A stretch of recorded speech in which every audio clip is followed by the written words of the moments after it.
All righty, if I could have everybody take their seats here. So for our next panel, and I'd like to talk about this just a little bit here. So in a world where AI is reshaping everything from how we work to how we lead, the one constant is this: we never stop learning.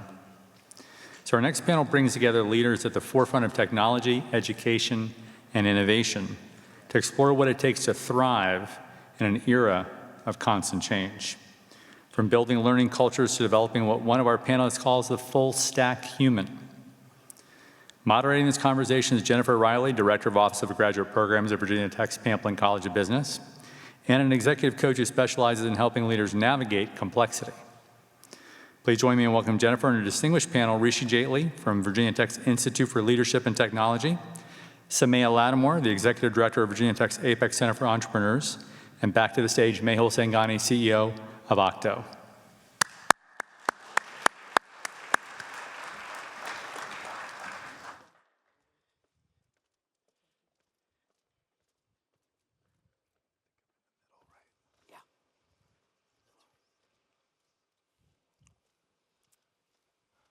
Good afternoon, and we are so grateful that you're here to join us for this conversation on the future of learning and leading through uncertainty in the age of AI. My hope is that we're exploring the rise of lifelong learning and how that's important to both the student getting ready to graduate as well as the seasoned executive. And I welcome our panelists to have this conversation with us today.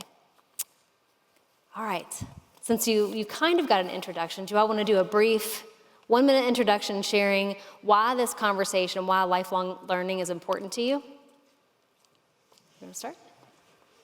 Yeah, sure.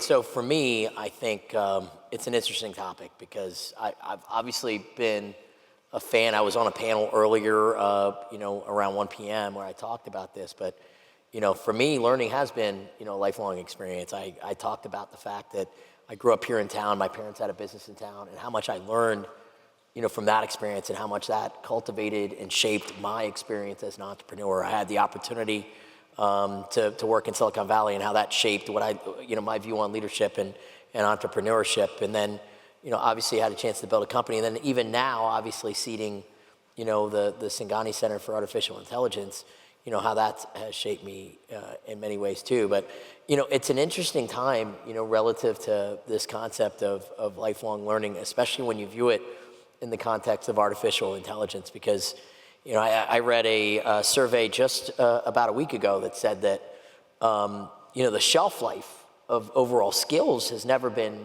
shorter or smaller, where 50% of the skills that you have today won't be viable in 2 years. And so when you think about that and you think about what AI is doing to that, and you think about what today and in 2 years that not being as relevant anymore, that puts a lot of challenge and compression, not just on the workforce, but it puts, an onus on the workforce of the future to be able to adjust to the expectations of employers of the future. And so, never has the role of higher education been more germane to being able to shape and have an impact on, what people view as lifelong learning. Yeah. How about you, Rishi? How does this affect you personally now? Well, thank you. Thank you for moderating, and great to be with you all. For me, lifelong learning is the answer.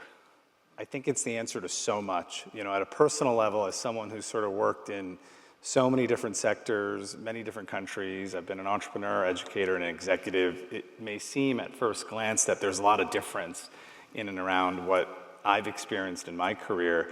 And I guess there are two truths. One, there's lots that's shared, but through my journey and the journeys I've witnessed, the people that thrive are those that are constantly stay agile, constantly reinventing themselves. But maybe more deeply, I think that lifelong learning is the answer to so much of what ails our institutions today. You think about what's happening in our body politic, you think about all the headwinds facing higher education, you think about companies wrestling with unanswered questions about the future.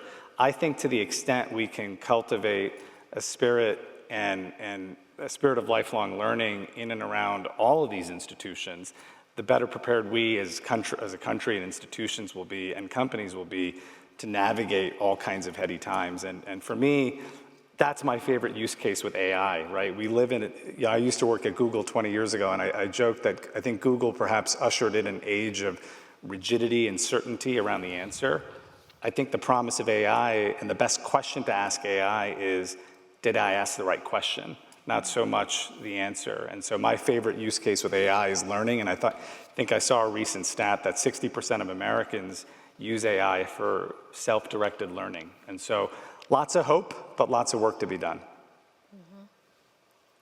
Well, thank you again for having all of us together. When I think about lifelong learning and being 3 months into being back in Blacksburg, I think about having worked with founders at an accelerator and within an incubator and working at several universities, and what consistently has come up and been a common thread is something that you touched on, which is really thinking about the problem and why are we choosing to solve a problem, and thinking about problem seeking and ways that we identify with it, having the passion for being able to solve it for it, but then also knowing what are the gaps that I have in being able to have the capability to solve this problem. It's not just about the gaps I have as a human, but what's around me, the individuals that I'm in, the community that I'm in, the other resources that I need. And that's constantly been a driver for me from a lifelong learning perspective, that I'm very self-reflective, but I'm also aware of the next larger environment that I'm in and how does that carry through in my lifelong learning, and how am I taking stock of who I need to be around, and then what are, again, it's skills, but really what's the human element and where am I situated in being best positioned to continue to thrive and grow. So I'm gonna ask a question kind of related to that. How do you gauge that gap for yourselves as, I don't know if you'd categorize yourselves as mid-career, mid-senior? How do you figure out for yourselves what that gap is, and how do you actually go about closing that gap in your own development journey, especially as seasoned leaders? Yeah, I mean, I'll jump in. Did you want to? Okay. Please. No, I think oftentimes what gets overlooked in any sort of professional setting, especially even now in the context of AI, are the skills that separate, strong folks that have strong technical acumen from those that don't, and that move effectively and navigate their careers successfully. And so I think, those are the skills that can't easily be automated. And when you look at the gap right now, I think what really sets, us apart and will set workers apart in, the workforce of the future is the ability to learn, unlearn, and relearn. Mm-hmm. And so I think that, workers that have that innate ability certainly, have an advantage. And I think, when I look back to the time when we were hiring, we ideally wanted, Tim Sands says this, he likes to get the T-shaped, student. And I think he says that because his name's Tim. But either way, he always does his T. And I think I adopted some of that, which is that we want folks that have, this depth of, acumen and technical capability and competence, but you want them to have broad areas to be able to, be effective as leaders too, communication and some of these things. So, when I look at, some of the gaps in an AI era are going to be the areas that, can't be automated, creativity, leadership, judgment. These are areas that in an AI world, you're going to still, from an enterprise perspective, value in the workforce of tomorrow, and that just aren't going to necessarily be there. I think one of the other questions that comes up in the context of AI, especially now, that's a question that has to get answered is, if, and we're seeing this in the workforce today. I was chatting with some students out in the audience and how soft the current job market is because folks are devaluing the entry-level folks. But if you don't have this sort of apprenticeship, who then serves eventually in the mid-career and the leadership levels if you're not investing in, that layer of leadership? And I think we're going to continue to see, that take place where you don't have the creativity, you don't have the leadership, you don't have the judgment. And then, of course, what happens is that society yo-yos back to valuing some of those things that, again, are going to continue to be gaps in an AI-driven world. So. Yeah, I was going to say something. It's interesting the way that you also thought about the same thing from a leadership perspective of being able to think further out. Because when I work with founders, I'm constantly telling them, find a founder that is 18 months ahead of you, one that is 3 years ahead of you, and one that's 5 years ahead of you, because you're going to learn from the mistakes and the failures that they've experienced. And when you think about the impact of AI, and to Mehul's point about how rapidly things are changing and how we're outpacing ourselves with the skills that we need, and when we're thinking about how to infuse it and utilize it and have it be another asset for us, you have to have the same bench of mentorship around you, of thinking through, and then how is it being utilized? And so for me, I've got a group of founders. We have a CEO retreat that we go on annually, and we're constantly thinking about, how are we managing our board? How are we thinking about AI in our businesses? Who's gotten sued recently? Everyone is having whatever problem that we're facing. Someone has already experienced it, and thinking, how did I learn from their failure so that I can maybe not get my knees as bruised as the others? Again, going back to the environment that I'm living or performing in is really important, and being able to be equipped with those individuals that I can lean on. I would say for me, this question of gauging the gap, for me, a starting point is to first just be in perpetual awe of all I don't know. And also resisting the temptation to assume that the things I need to learn on a Friday are going to help me on a Monday. We live in a culture of immediacy, of instrumentality. You join a program on a Thursday, how's this going to help me that evening? And so for me, what's been really important is to resist that temptation and to trust that new experiences, new knowledge pay dividends. Sometimes pay dividends over time, sometimes they're short term. And one helpful way I've thought about this, which is something we developed as part of our program here at Virginia Tech, is this notion. I love the T-shape from President Sands, but I also love this idea of a full stack human. And a question that we all may have a different answer to, a question I'd offer everyone in the audience is, what does the full stack human of the future look like, of the year 2050? My theory is that at the top of the stack are people that are always living in the time Lee, meaning in the 2010s, they were teaching themselves how to code. In the 2020s, they're teaching themselves how to use APIs of LLMs. The top of the stack is constantly in flux. It's the applied layer, always in motion, stay there, yes. But what about the other layers of the stack? As you descend, they become more timeless. And one of the things we offer in the Institute for Leadership and Technology, which I founded here, is that the humanities and the liberal arts, the skills of storytelling, story listening, story lifting, introspection, imagination, curiosity before conviction, emanate from real rigorous attention to those disciplines. And perhaps in the middle is what I call evangelism and entrepreneurship, which is the muscle of taking your intuition about yourself and the world and helping it travel.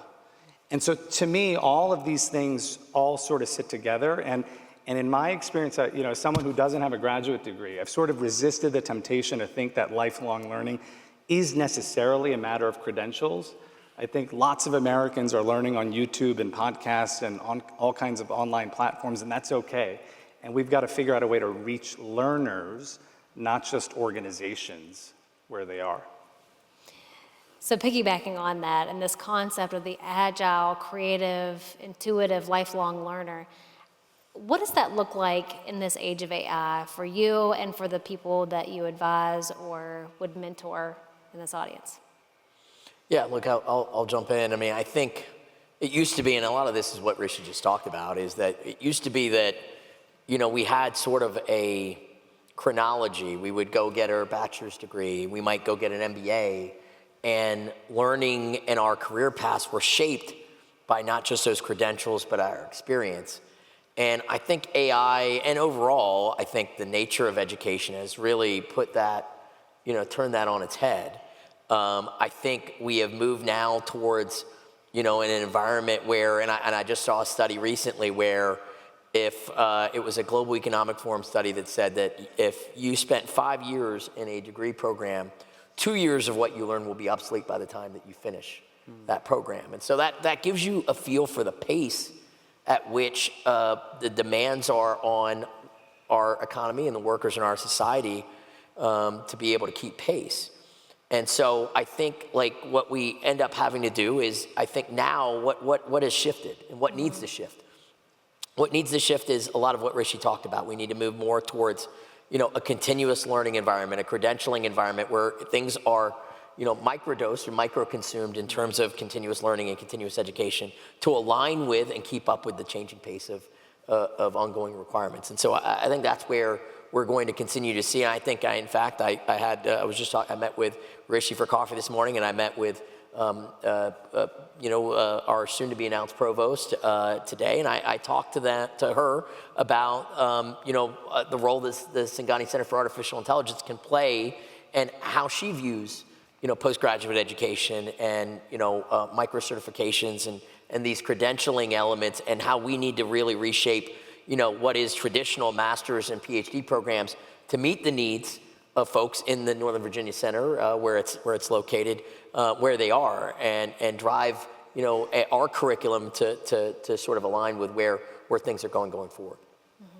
I'll also just make note of the importance of experiences, right? And one of the things I've had to grapple with in kind of constructing my own little program, where we have leaders from lots of companies studying the liberal arts and the full stack, is, well, they can go on YouTube to just consume all this content I'm giving them.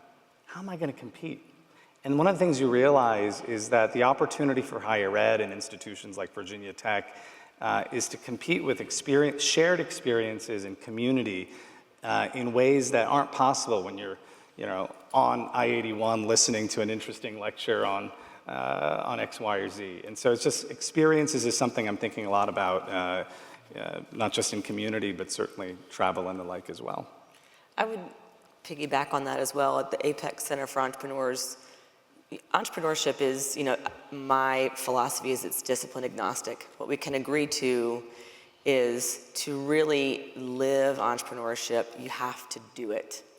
And so it goes to that experience. And typically, for you to do or practice entrepreneurship, you have to have an idea. And that's where you're invited into an accelerator or an incubator, or you have a business to start. And what we're thinking about in our 4-year or graduate program, but even what are the micro-credentials or executive education, is how are we creating environments that someone can practice being an entrepreneur without the stress of having the idea, because folks won't start or try or practice without that construct. And so how can we design that in our programming so that it gives folks the chance to experience it, build some confidence, and then be able to transition maybe later in life, but be able to have that opportunity while they're at Virginia Tech.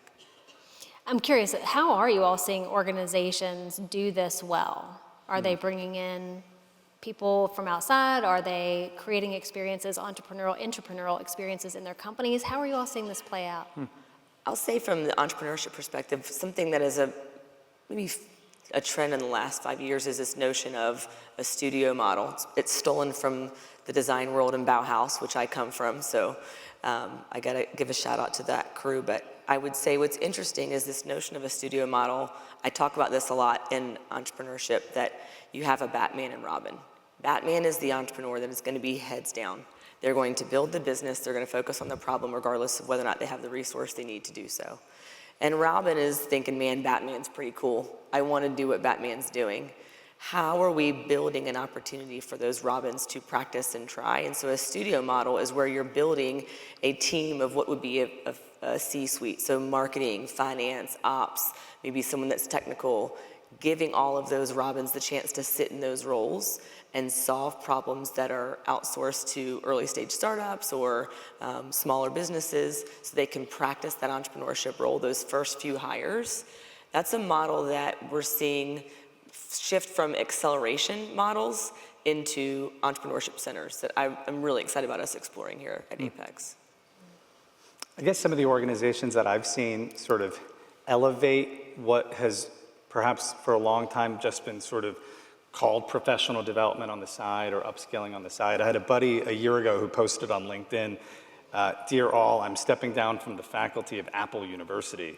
And I pinged them, I'm like, what the heck's Apple University? Turns out Apple has kind of elevated learning in its culture for a couple decades, actually, and have kind of in-house faculty that teach folks across the stack in interesting ways. So I think I think the organizations I'm inspired by are composed of leaders that first be the change before they preach it, and kind of reframe what this is about. Is not sort of a one-off PD weekend or we're going to send you for a week to do X, but a culture of lifelong learning. I don't know what you're seeing, Mehul. Yeah, no, I think it's interesting that you mentioned the Apple University at Okta. We did have an Okta University that we did and we had, and it was to invest in the skill set and upskilling and ensuring. And we had a folks that had sort of a voracious appetite for. They had a lot of pride in their tool. Their tool was their skill set. They took a lot of pride in being bleeding edge people in terms of their skill sets that they had. And so, in order to kind of feed that engine, that being the culture that we had, we invested in an in-house, credentialing engine that looked at and brought forward content from things like Coursera and some other things, but allowed the folks that really cared about being and had a lot of pride in being pure technologists to continue to keep their tools sharp.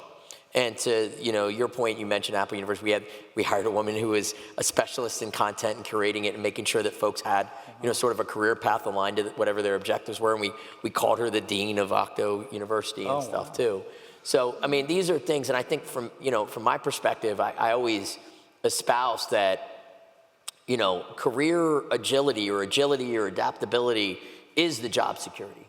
So rather than hire for aptitude, we hired really based on folks' adaptability. And so one of the things that we did was we pivoted. We were very, very much known as a company for being on the bleeding edge of what the skills that we were bringing to our government customers. But we saw that coming down the pike were things like open source technologies and machine learning and artificial intelligence technologies. But we didn't have those skill sets within our existing workforce. And we worked with the dean and other folks and had the vision ourselves to sort of invest in taking the talent base that we had and ensuring that they had the skill sets and could perform in the new engagements that we were going to be selling and having folks that had that desire, that had that adaptability, and for them they viewed that as job security as well. So I think that sort of agility is a big concept going forward too. Yeah, let's keep talking about agility. I do think that it's an incredibly important topic because as for all of us, when we're coming out of graduate school or undergraduate, we may think, oh, we don't have to ever look at a book again, but we all know that we do. Maybe it's not a book, maybe it's a video or an app. So can you talk about how should students to senior executives be thinking about career agility, especially in this age of AI? I guess one kind of starting point, because the last thing I want to do is jump straight to gotta go do programs and sign up for things. I think for me, what's been really helpful at kind of a tactical level, and I've noticed this in peers that have done really well in Silicon Valley and around the country in lots of sectors, public and private institutions, is just a real intentionality around their media diet. Your media diet is your learning diet, I have found. That, the more thoughtful and intentional you are about what is media? It's the stories you consume, the stories that reside in you, the stories you then live into. And so being thoughtful about your media diet, which is a big enough tent to not, because what I'm not getting at is here's what you need to read and here are the 10, your media diet. And just being thoughtful about that I found really interesting. As an aside, I'm really struck by the dean notion and we didn't script that. That's really, and just this idea that whether the companies of the future will all have deans. It's sort of this interesting way to think about the future of learning. Just to chime in on that, I mean, my perspective on it, and I'll let Samaya chime in too, is that, my view is that, especially now with the speed at which things are changing, I mentioned adaptability and being cognizant of that speed, you almost are you're the chief learning officer for you in your own career. Right. And I think it takes, it's a little bit of a change in mindset to view things that way, because I think you kind of view things as we have traditionally, which is where you get your bachelor's degree, maybe you get a master's, and then you rely on experience in the workplace to sort of shape your skill set. And I think you almost have to look at ways that, you view your tool, which is your own skill set and your acumen, and where do I need to constantly keep that sharp in order to have job security in the marketplace of the future. Something I'm curious for both of you, not to mediate, but I'm just curious some of the things you've said, is this notion of passion. Because you can choose to dig into a skill and be adaptable under pressure with all of the rifts that we have going on. but then also thinking through what is your personal driver to do that? Because the notion of what we're facing now of being able to navigate ambiguity with grace, thinking through how are we going to teach those skills at Apex, thinking through how are we going to teach adaptability, how are we going to teach and position students with the chance to be curious, and what are the skills that what are the methodologies that might be able to allow them to think creatively and brainstorm rapidly. It's gonna also have to align at some point in our career with what we're passionate about versus just the stress of, I have to find the next job versus a career. How have you seen that showing up? Because it's so interesting to me to think about how we can think about adaptability, but there's a driver as to why versus just keeping up.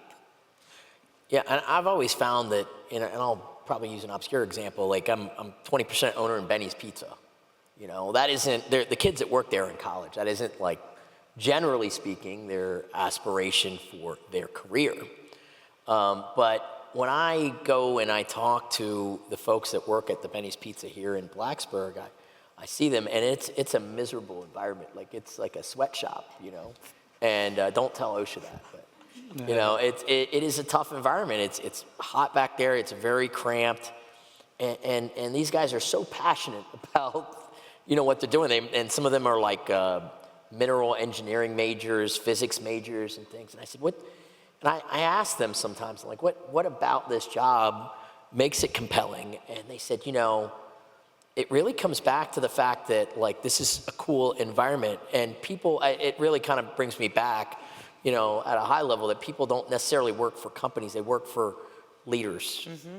And they work for leaders that have trust and empathy and the characteristics that you come to rely on. And in the AI age, that's still going to be the case, And so if you're not able to kind of build, and these kids could go work anywhere else making minimum wage, but they work there because they've cultivated an environment that values their contributions. They're around people that have the same level of teamwork and ability to not just acumen and roll in the dough, but that they can rely on each other. There's a level of trustworthiness there.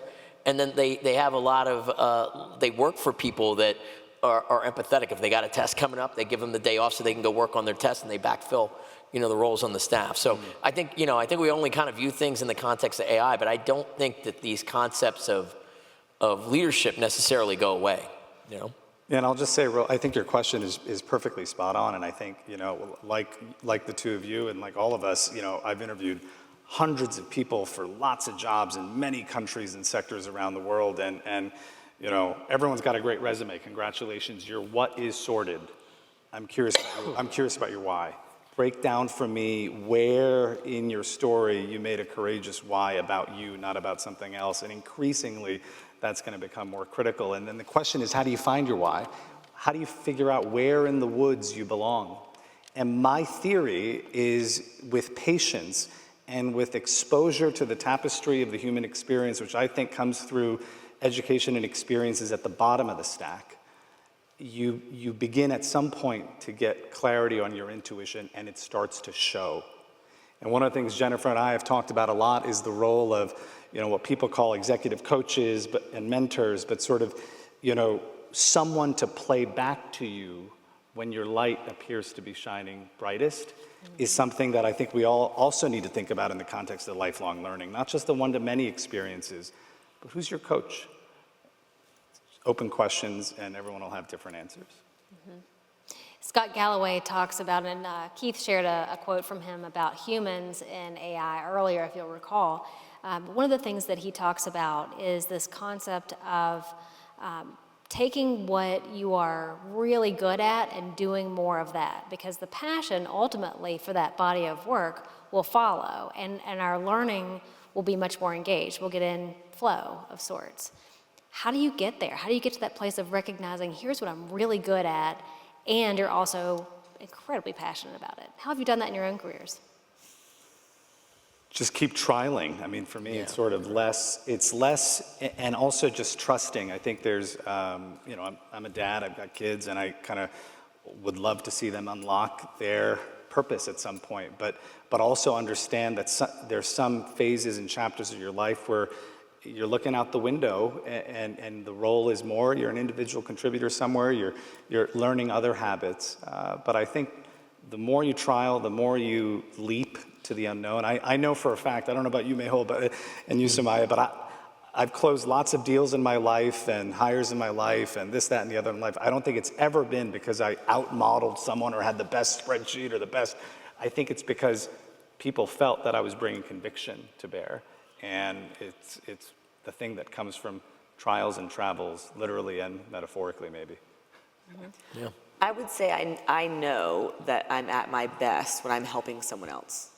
Whether it's a founder hit the next milestone, a student prepare for a pitch that they're going to win this week in DC, or an investor kind of really think through diligence on deal flow.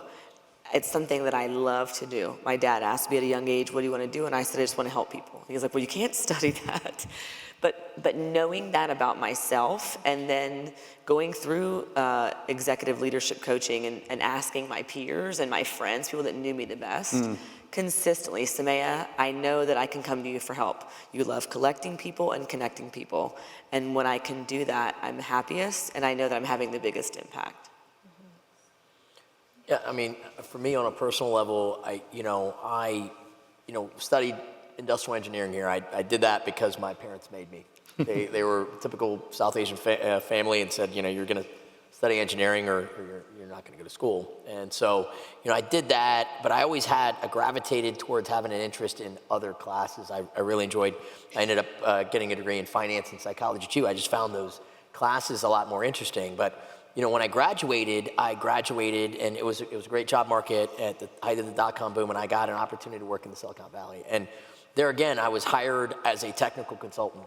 I was the worst technical consultant. There was one of these projects where I'd gone through 9 months of training, and you had to produce these reports. They were called SQR reports. It's like what was that movie, The Office?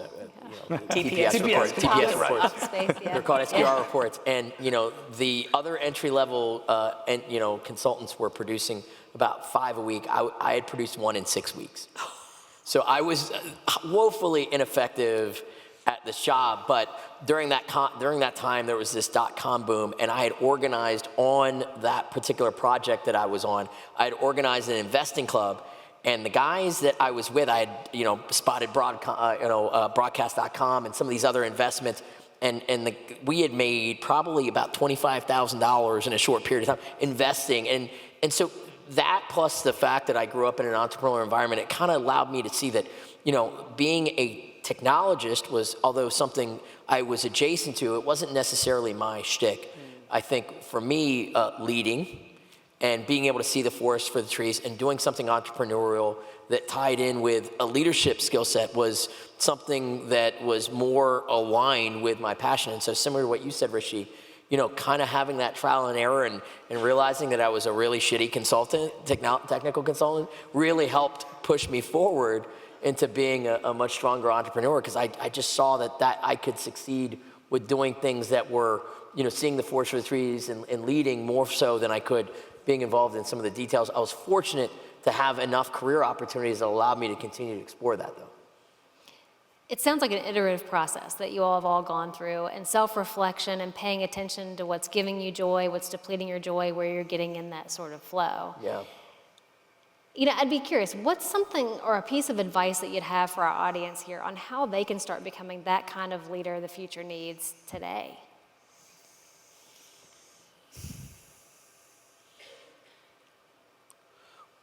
Look, as someone that has taken lots of risks, I would offer that, bet on yourself, right? I think to the degree that, you have those opportunities in front of you to bet on yourself and the opportunities that you can create yourself.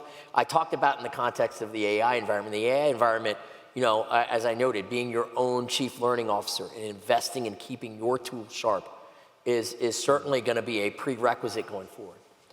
But certainly, separately, being able to take on opportunities that allow you to cultivate things that align with your passion, like I described. Hopefully you don't get fired like I came close to doing, in my job. But, having the opportunities to continue to bet on yourself, I think is going to be, I think is a mantra that has served me well.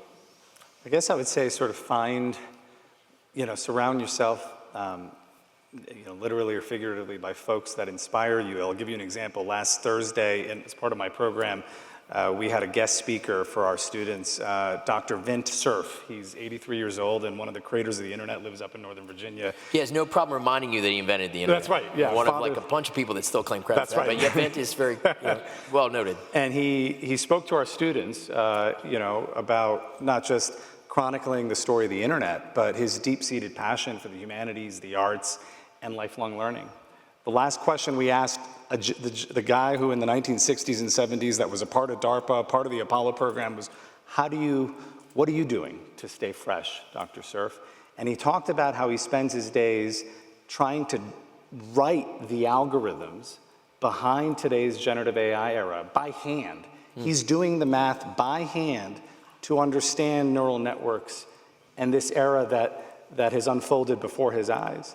And it was this one, and he shared his screen and he showed our students some of his, and he was also speaking about Shakespeare. He was also talking about his passion for, the BC period. And so I think finding folks who inspire you, who you can pick up bits and pieces from, we're all collections of those we've been around, and so when I say media diet as your learning diet, I include people in that mix, and hopefully that's a helpful starting point.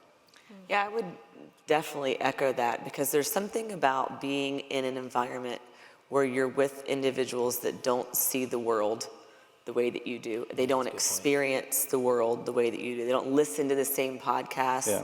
They don't, root for the same sports teams. They don't vacation the same locations. They don't raise their families maybe in the same way. They do things differently, and that knowledge share transcends your professional life, because you're seeing and learning from the way that people will communicate in a unique way, or make connection in a unique way, and really thinking about that intentionality in how you show up and how that maybe materializes in the passion with where you choose to solve problems or engage.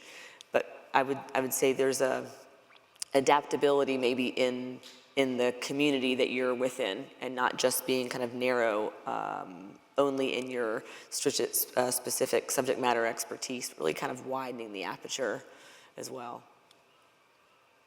Thank you. I'm writing notes as well. It's wonderful.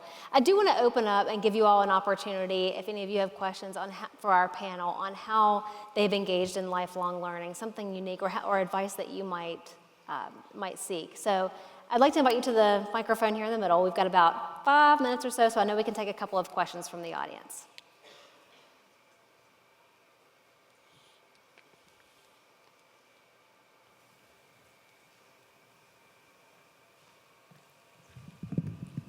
Okay, that's stuck in there. Sorry, I'll just bend down. So I wanted to thank you all for coming today. I know some of you all have traveled from further than others. I really appreciate the time.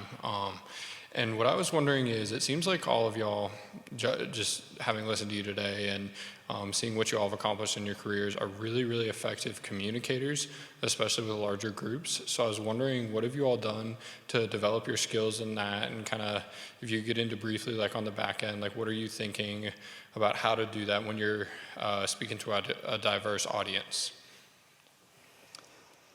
I think the question is about communication skills, and I think that the first step is seeing it, right? So I applaud you for noting the importance of communicating through one's intuition and one's inspiration.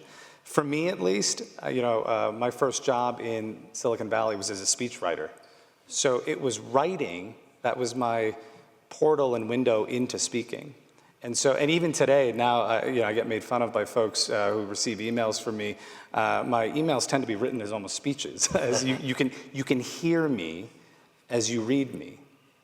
And so I think find your own way into learning the art of communication, but you can never diminish the importance of the written skill.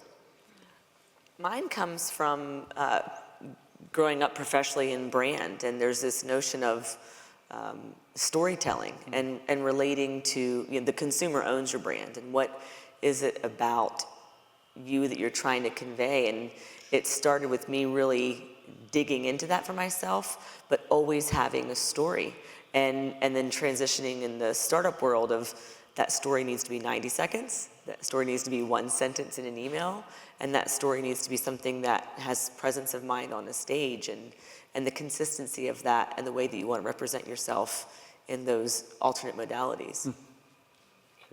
Yeah, no, I had two things that I think impacted, my confidence in communication.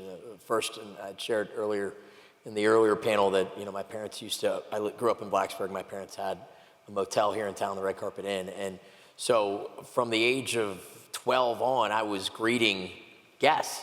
And that was really interesting to me because I was able to greet parents that were coming through town. I was able to greet other folks that were coming into town and doing various things with the university. And I was able to engage them in conversation. What brought them to town? What did are they here on a visit? What were they here to do? Are they here for a football game? And what are their ties to the university? And, just by being able to get more confidence and being able to, one of the things I tell my kids is that, perhaps the most important skill that you can have, irrespective of how well you do in school, is, the ability to be confident talking to strangers. I had my son read How to Win Friends and Influence People. That's an old book, but I think the mantra, there holds true. So I think that, that experience in my upbringing really shaped me and my confidence in communication. And then when I was in school here, I was elected for a couple years. I was the president of a group here called the Society of Indian Americans, which is the undergrad Indian Student Association. And serving as president for 2 years, I think I had the opportunity, it was a large group, it's a much larger group now, to really engage a group of students that all had the same cultural connection, but at the same time had largely grown up here like me. And so beyond our cultural upbringing, being able to make connections with that group, being able to really, as a leader, trying to build a community and build a sense of community, and then candidly dealing with conflict resolution and all the things that you have to deal with being in a leader of an organization like that, was significantly compelling for me. And it really shaped, I think for me, being confident and being able to communicate, being able to work my way through conflicts, interpersonal conflicts with other people, and deal with situations that involve communicating, both written, because you constantly had to communicate via email. Email was just starting out back then. But communicate with people, both written and orally. Thank you, folks.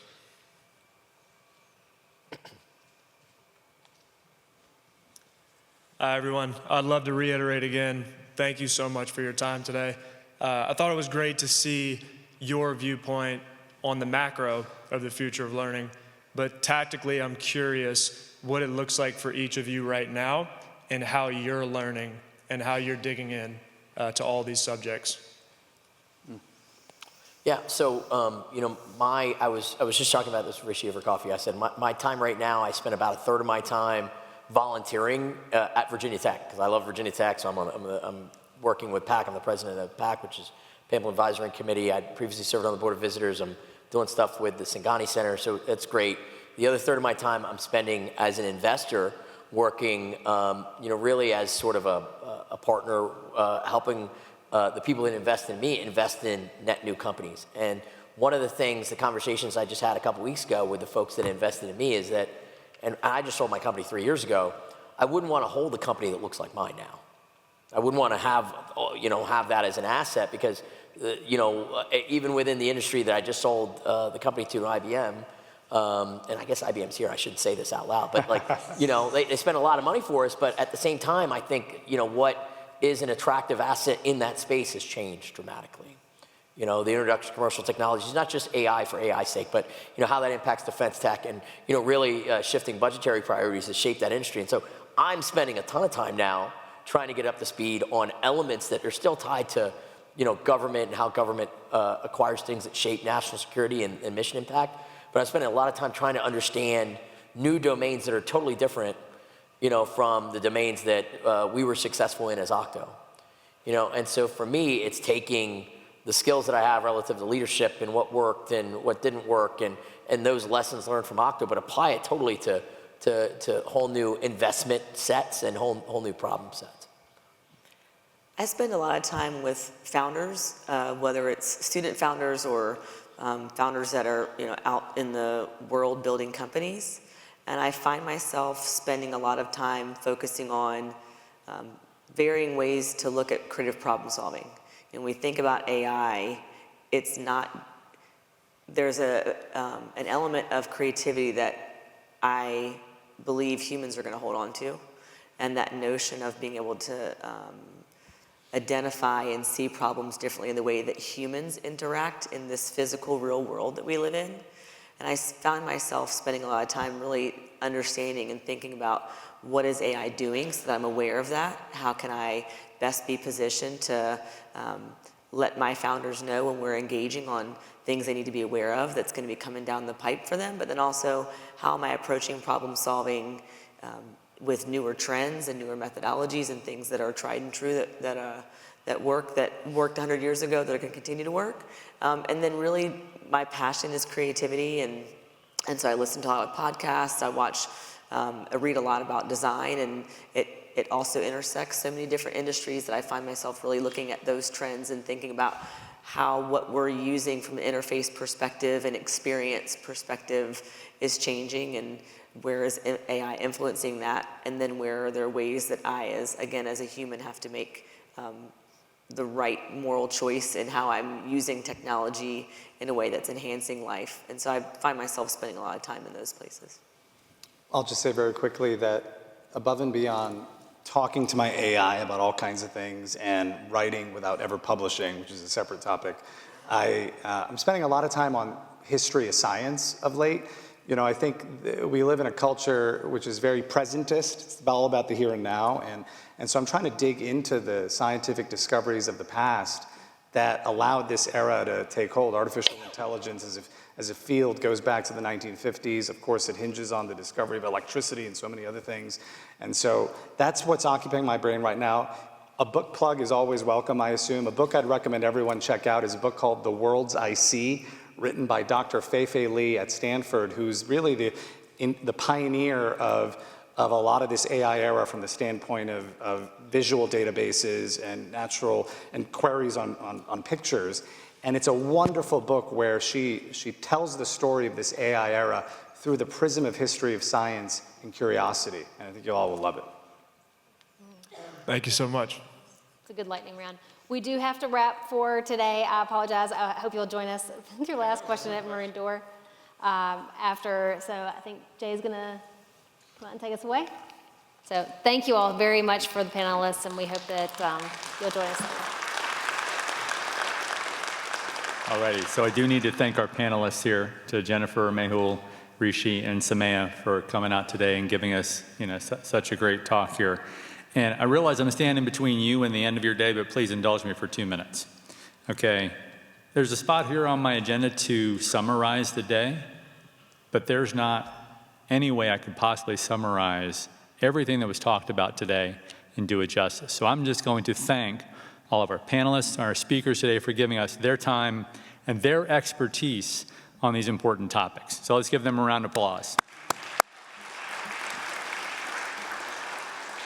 So I also need to thank our sponsors, our diamond sponsors today, IBM and Norfolk Southern, gold sponsors, Valley Star Credit Union, Guidehouse, silver sponsors, Carter Machinery, No Digital and Amazon Web Services, bronze sponsor, HP.